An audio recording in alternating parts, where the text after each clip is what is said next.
Recruit 50 million youths into the army and take away from their recruitment source. What they will eat? Cassava, àgbàdo, corn in the morning, yam in the afternoon. It's growing here. You create demand and consumption.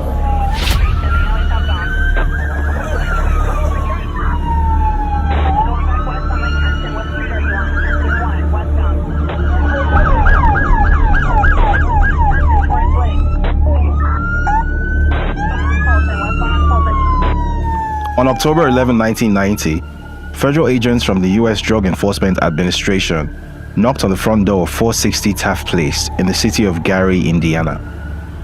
Once a booming steel town with a population approaching 180,000 in 1960, Gary was one of a number of cities and towns across the U.S. suffering from severe population loss, among other adverse effects of overseas competition on their mainstay industries.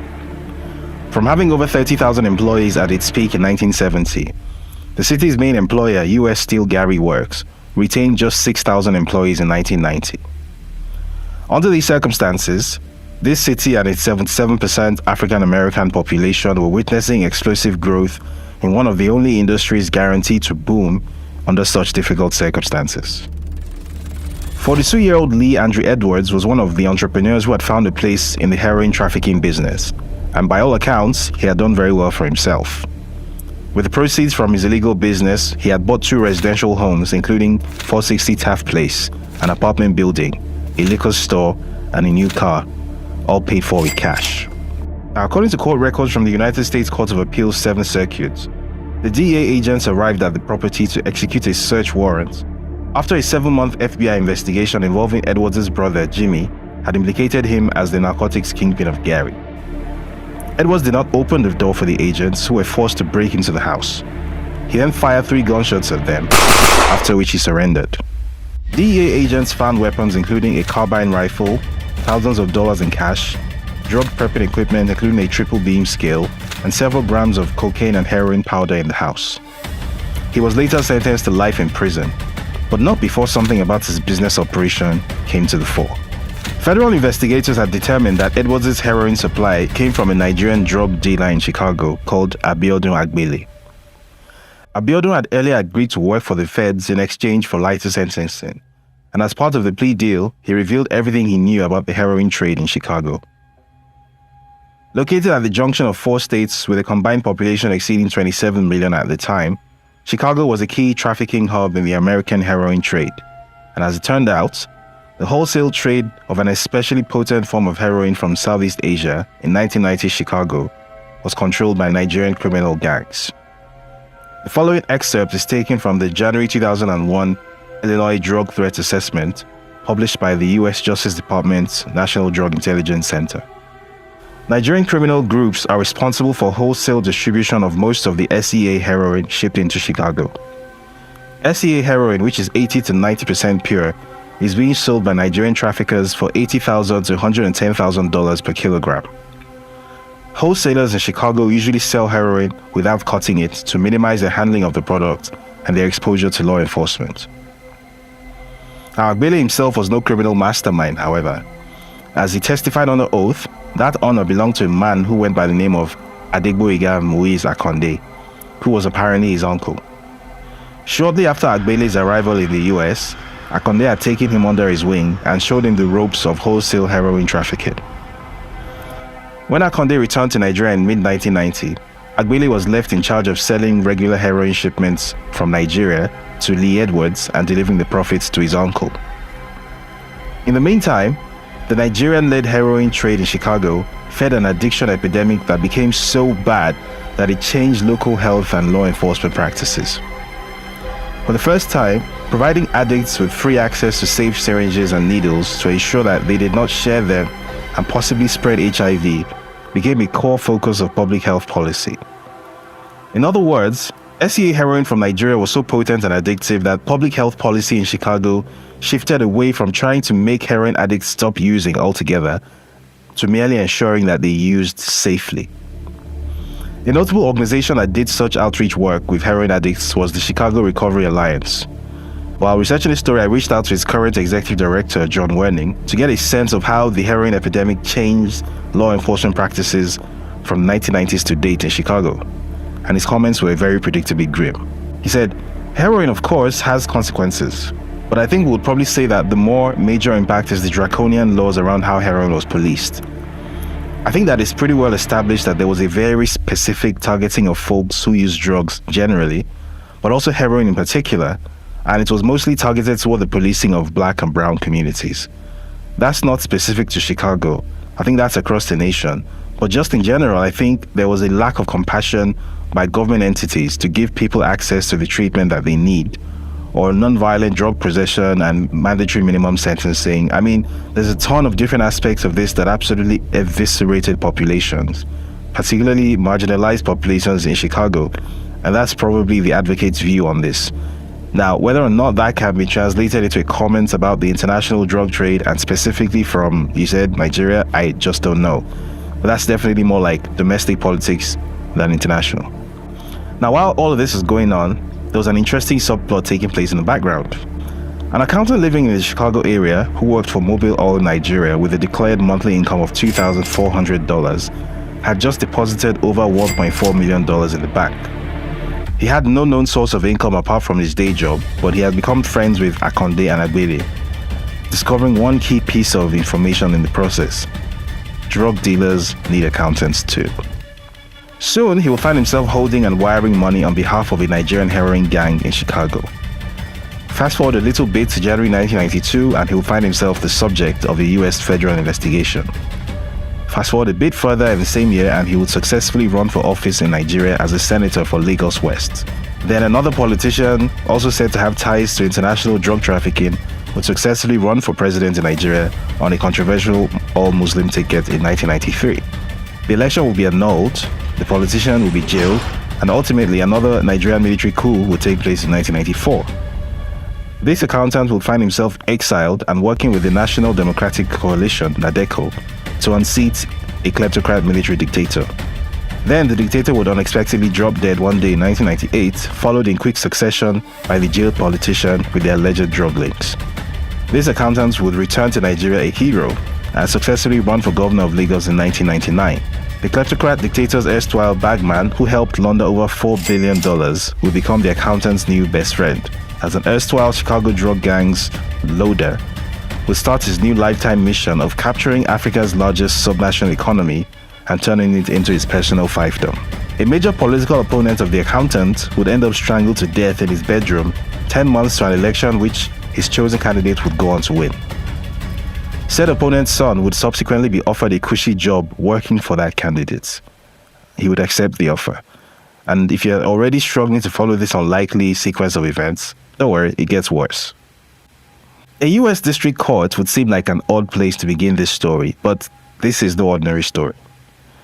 The main character in this story is an individual whose entire existence is as puzzlingly mysterious as it is loud and public.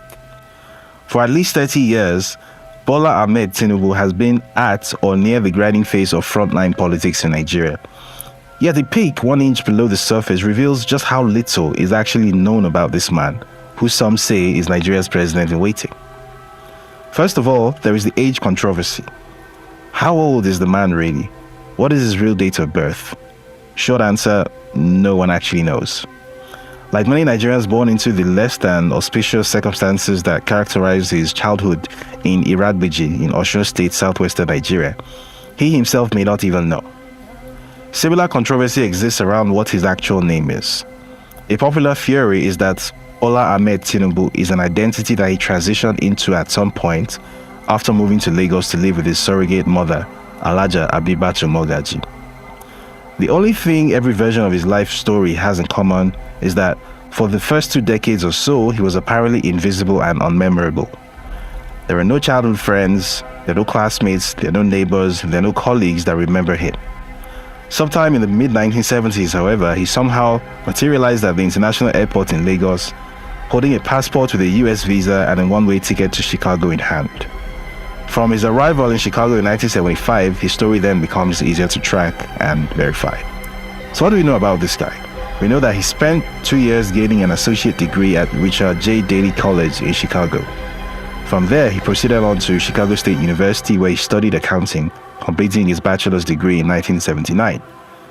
Subsequently, his story appeared straightforward and prosaic. He got a job as an accountant at Mobil Oil Nigeria Limited in Fairfax, Virginia, got married to Oluremi, went on to have 3 kids with her, after 3 fruitful indiscretions, shall we say. In a 2016 interview with The News, Tinubu claimed that his break into the financial big time came at the Big Four consultancy firm Deloitte, where he supposedly received an $850,000 bonus as a result of his work on a single on-site engagement at the Saudi state-owned oil firm Saudi Aramco. Now, for anyone with even a passing knowledge of corporate consultancy pay, the categorical dishonesty in this claim needs no explanation. For everyone else, here is a current breakdown of the maximum possible amount that a partner, which is the highest attainable position, can realistically expect to earn at Deloitte USA. Bear in mind that the time period in question was sometime in the mid-1980s, so $850,000 adjusted for the roughly 2.74% annual inflation rate over the intervening 37 years comes to about $2.3 million in today's money. And even more incredibly, Tinubu claimed that he was awarded such a bonus and he was essentially less than 5 years into his career as an accountant, never mind making partner. Now, while the interview in question contains several other giant fibs, this particular one stands out because it is the first time in the Tinubu story where he himself acknowledges and tries to explain the fact that he once had a lot more money than a simple accountant working a 9-to-5 consultancy job could reasonably account for at that point in his career.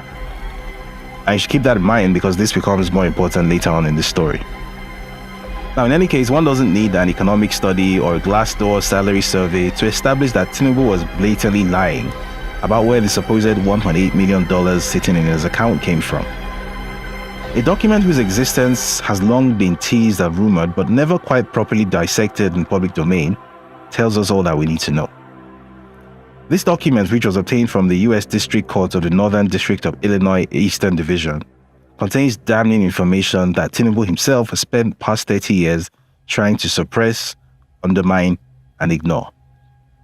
This document contains comprehensive case files of a federal case from July 1993, containing clear and incontrovertible evidence that Bola Ahmed Tinubu was once, in fact, a bagman, handling and laundering proceeds of heroin trafficking for a Nigerian drug ring in Chicago.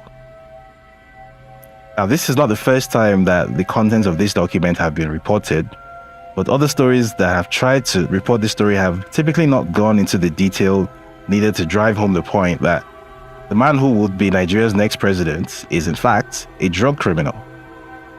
Tinubu's vast army of media shills and spokespeople have spun an endless web of narratives explaining why what is written in black and white is all some kind of mistake or mischaracterization or fake news. And one of the most common defenses is what you can see on your screen right now.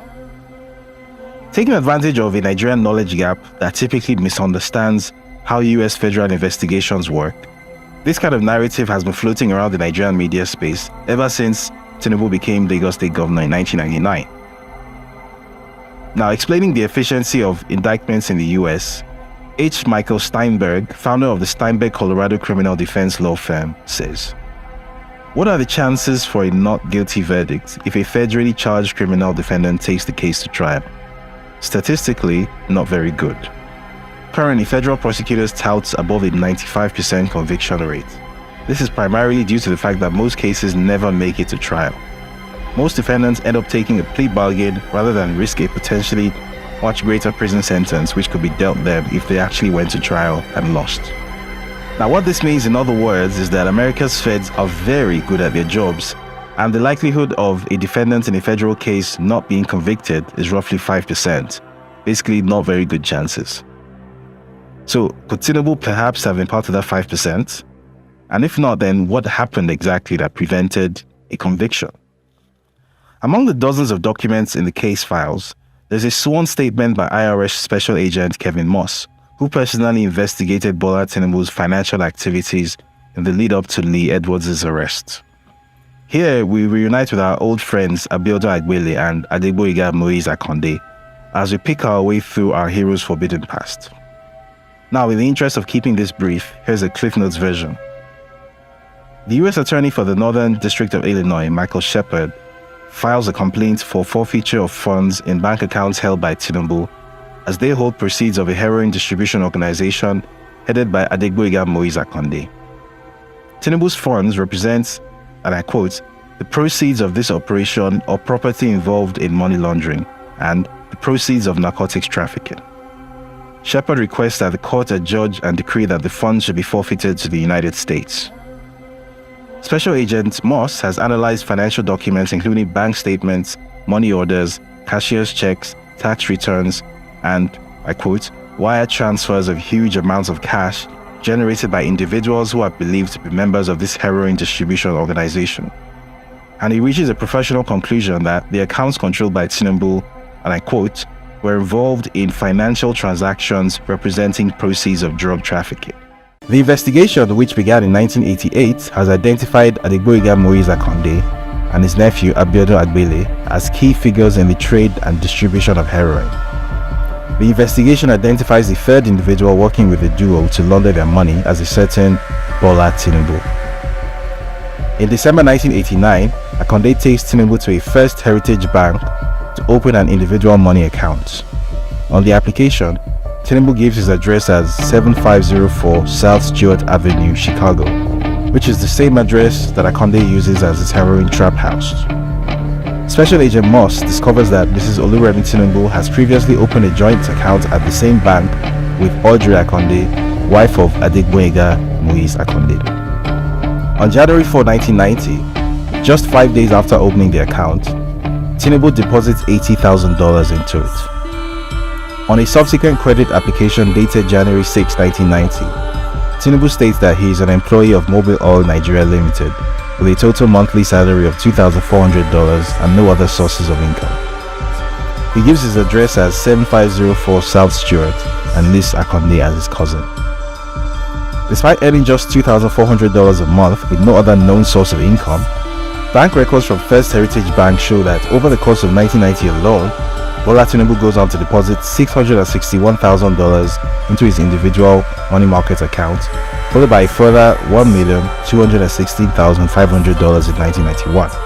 And if you're paying attention, that is roughly equal to the $1.8 million he would later claim he made from Deloitte bonuses and salary deposits. Now, when Special Agent Moss interviews Mobil Oil reps about Tinubu's employment, they confirm that Tinubu works at Mobil Oil Nigeria as a treasurer in a capacity that does not involve transfer or custody of large amounts of money.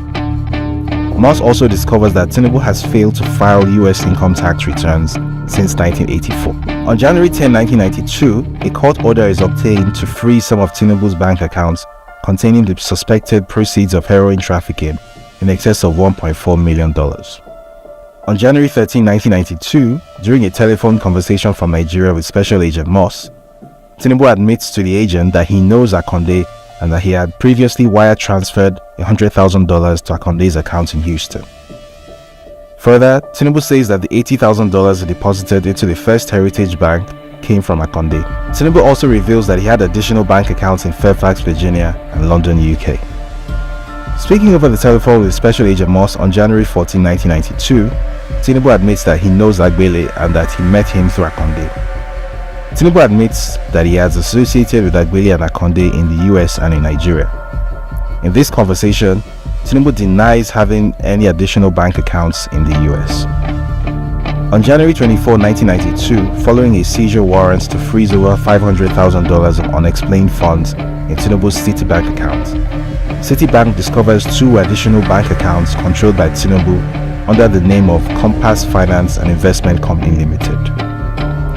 Citibank's account opening KYC records bring up a memorandum of association and articles of organization identifying Akonde and Agbele as directors of Compass Finance and Investment Company Limited. Between January 30 and January 31, 1992, Tinubu suddenly does an about-face and tells US agents that he has never had any business association or financial relationship with Agbele or Akonde. This statement directly contradicts his earlier statements and the documentation from Citibank and First Heritage Bank. Special Agent Moss concludes in his submission that based upon this evidence, there is probable cause to believe that a number of Tinubu's accounts are involved in narcotics transactions. The court agrees and orders the forfeiture on August 18, 1993. Tinubu opts to fight the case, claiming that the money is legitimate and it belongs to one Kafaru Tinubu and his surrogate mother Alaja Habibat Mogaji. Ultimately, he enters into a settlement with the US government on September 15, 1993, agreeing to forfeit $460,000 of the heroin trafficking proceeds to the US government. The balance of roughly $1 million is released to him. Now, why did the US authorities adopt this approach instead of going the whole hog and insisting on litigation so as to obtain the full amount? The US Justice Department's guidelines for asset settlements to cases provides the answer to this in plain English. Settlements to forfeit property are encouraged to conserve the resources of both the United States and claimants in situations where justice will be served. In any case, the ascent of General Abacha and his rabid anti-American posturing very quickly led to a shift in US government priorities. Anyone who was on board with Nadeco and promoting democracy in the face of Abacha's fascism suddenly became an ally, even if just a few years before they had contributed to a heroin epidemic on the streets of Chicago.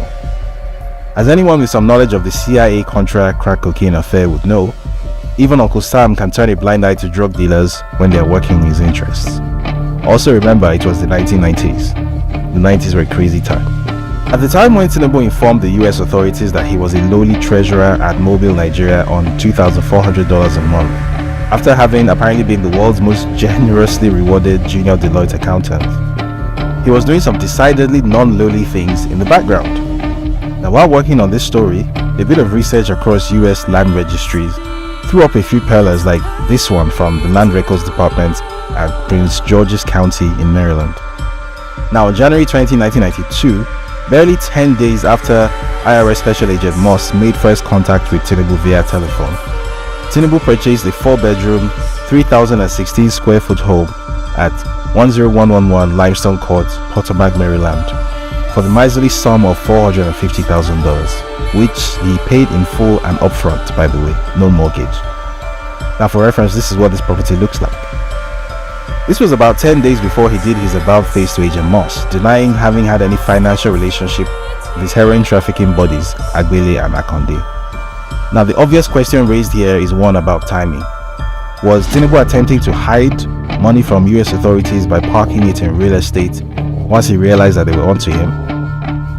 Where did the funds to carry out this transaction even come from at a time when his accounts were being frozen right, left and center? Now, more real estate record searches raise even more questions about several other parts of the known Tinubu story, including his self-characterization as a bedraggled hero of the democratic struggle and the Nadeco movement under General Sani Abacha. Now, in the interview mentioned earlier, he claimed that following Abacha's coup and his eventual exit from Nigeria, that he was forced to live almost like a pauper after the Nigerian government stripped him of all that he had. Describing his weary but triumphant return home from exile, he said, "I came home with 3 pairs of trousers and 3 jackets. Meanwhile, I had no Victoria Island home to return to. It had been taken over by Abacha. They dispossessed me of the house as well as my office on Saka Tinubu Street, my vehicles and everything else I owned. They claimed they found bombs in it and dispossessed me of it. I was totally cleaned out. I had only 5 shirts, the £2,000 and the jackets." And yet, the Prince George's County Land Records Department would beg to differ, because here was our tragic, impoverished hero of the Nadeco struggle, casually dropping the minor sum of $147,000 in 1995 for a 3-bedroom, 1,668 square foot home at 12625 Hillmead Station Drive, Prince George's County, Maryland. He would go on to trouse a tidy $13,000 in profits when he sold it on just 3 years later. He was at it again in 1997, putting down the modest sum of $491,465 on a 4,558 square foot property at 1708 Parkside Drive, Mitchellville, Maryland. Again, all cash, no mortgage. He'll go on to sell this property in December 2018 for $700,000. What is more, these weird transactions did not end in 1999 or stop with our hero and his wife. Even their two youngest children, Habibat Oyindamola Tinubu and Zainab Abisola Tinubu, got in on the act fairly recently. Aged 32 and 30 respectively, two of the three youngest members of Bola Tinubu's family have managed to escape scrutiny, mostly because the Freedom of Information Act in Nigeria is still much more aspiration than fact. Not so in America, where a plethora of services can pull up all kinds of records including birthdays, criminal convictions, and real estate transactions. Especially real estate transactions. Such as the ones where a 25-year-old with no known employment or source of income was able to pay $2,150,000 in 2014 for a deluxe condo at 55 Berry Street, Brooklyn, New York. Full and upfront cash payment again, no mortgage. Or real estate transactions where the 25-year-old's 22-year-old sister, who was fresh out of music school with no known source of income, was able to pay $2,400,000 in cash to buy a deluxe apartment at 255 Hudson Street, New York, using the 1-inch thick fig leaf that was a company that she herself owned. It appears that Bola Tinubu's good fortune could be genetically transmitted. I mean, what are the odds that the only junior accountant in the world to earn an $850,000 bonus on a single engagement will turn out to have children who can buy luxury real estate in New York for millions of dollars while being unemployed with no known source of income? Not great chances, but here we are. Now, in the course of researching this story, a name that kept coming up repeatedly as a comparison to Nigeria's Teflon Asiwaju was a certain Moshood Kashimawo Olawale Abiola, MK Abiola. Now, when the Daily Beast took a stab at this story a few years ago, a tantalizing hint was mentioned in passing about an unimaginable parallel between 1993 and 2023. I reached out to everyone I could think of with some knowledge of the affair. Most declined to speak, citing some unspoken concerns. Only Professor Gary K. Bush, a notable African political risk analyst and one-time professor of African studies at the University of Hawaii, agreed to say his piece. His lengthy comment went as follows. The Nigerian military on the council were adamant that the Babangida government should never allow Abiola to run for office, and told President Babangida so during the aborted runoff primaries before the election. The basis for their concern about Abiola was the information and documentation being circulated in Washington, London, and Lagos of Abiola's alleged ties to the drugs business. The US in particular had expressed its strong opposition to IBB about the candidacy of Abiola as president, not because of his politics or allegations of corruption, but rather for the evidence they felt was correct about Abiola's alleged drugs connections. This issue was raised in the military council on 3 occasions, and Babangida was warned. He refused to take a decision until it was almost too late. US Ambassador Lannon Walker and the British consul visited IBB and warned him about Abiola, but Babangida dithered, which made the impact worse as the polling had begun. When he finally decided to intervene and stop the election, he precipitated the crisis of June 12th. His friends in the military supported him but felt let down by IBB's lack of decisiveness. While there was consternation in Nigeria about the ouster of Abiola, the major international partners of Nigeria were not upset or concerned because they knew what the reasons were for the development. So was the 1993 election annulled because of MK Abiola's alleged drug ties? Bola Tinubu, for one, would certainly hope not. Not only does he have very real and proven ties to the drug trade, in addition to explicitly positioning himself as the assumed successor to MKO as the political leader of Nigeria's Yoruba ethnic group, but he has also picked a fellow Muslim as a running mate ahead of next year's election. The only other electoral frontrunner in Nigeria's history to do that was, no prizes for guessing, that guy. Still, if anyone can manage to avoid having this particular bolt of lightning strike twice, it could well be Bola Ahmed Tinubu, the luckiest politician in Africa. I mean, when he needed money to launch a political career in the 90s, he apparently had $1.8 million saved up from bonuses and salary payments as a junior accountant at Deloitte, which obviously was very handy.